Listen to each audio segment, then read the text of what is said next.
Welcome to YS Online. Ako po si Dias, coming to you from the Y Suzuki Nihongo Learning Center in Quezon City, the Philippines.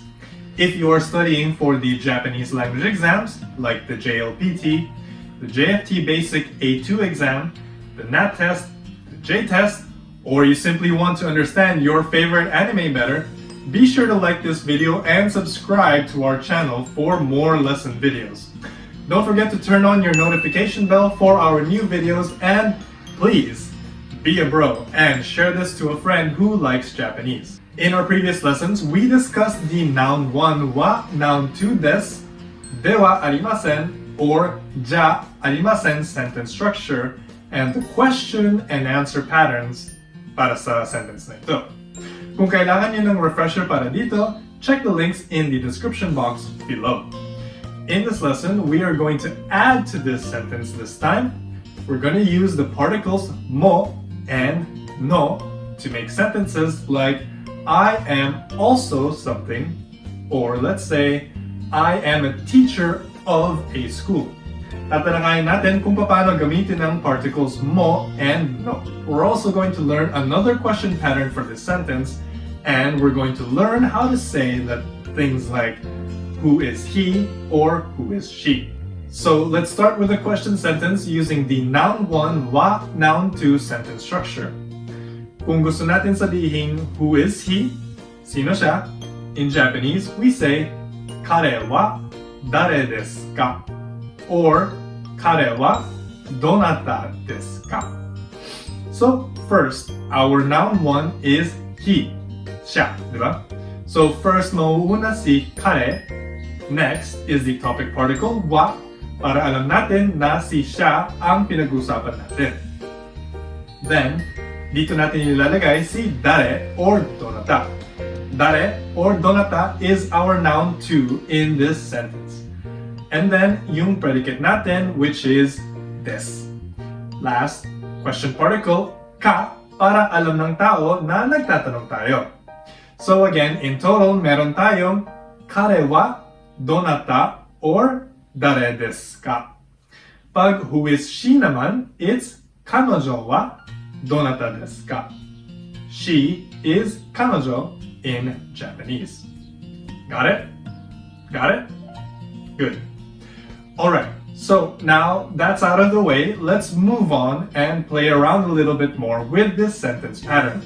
Noun 1 wa, noun 2 des. This time, maliban sa particle wa, dagdagan natin siya ng particle mo.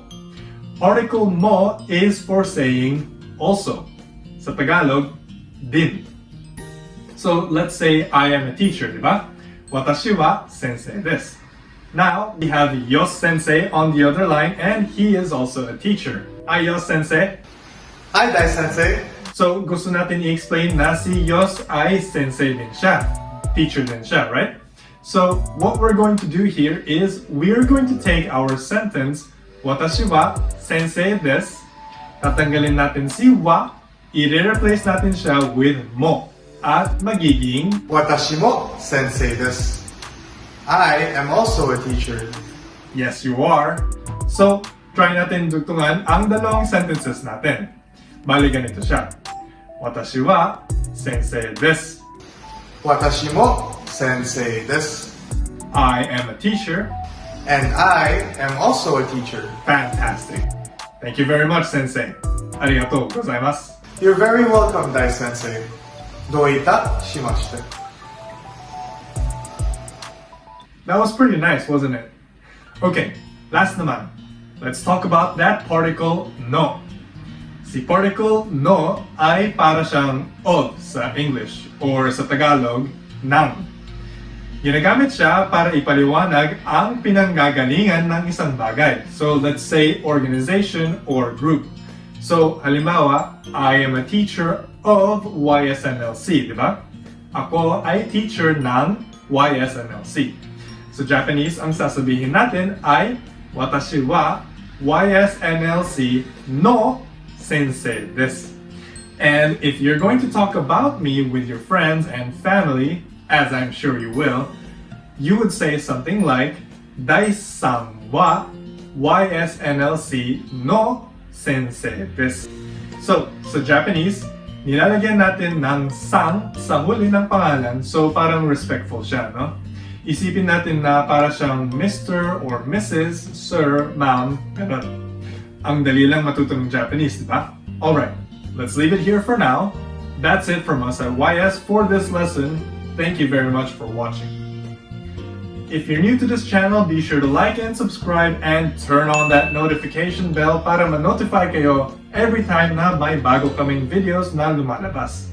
If you're a full-time member at YS Online, be sure to take the quizzes and make use of our extra resources para makapagdagdag tayo ng mga vocabulary natin para makagawa tayo ng mga iba't ibang sentences. Make sure to stay tuned to our videos as we tackle lessons from textbooks that will help you pass the JFT exams as well as the JLPT exam, the NAT-Test, and the J-Test. Don't forget to share this video with friends who are also interested to learn Japanese or are studying for their Japanese language exams. From YS, my name is Dice. Ja, mata ne.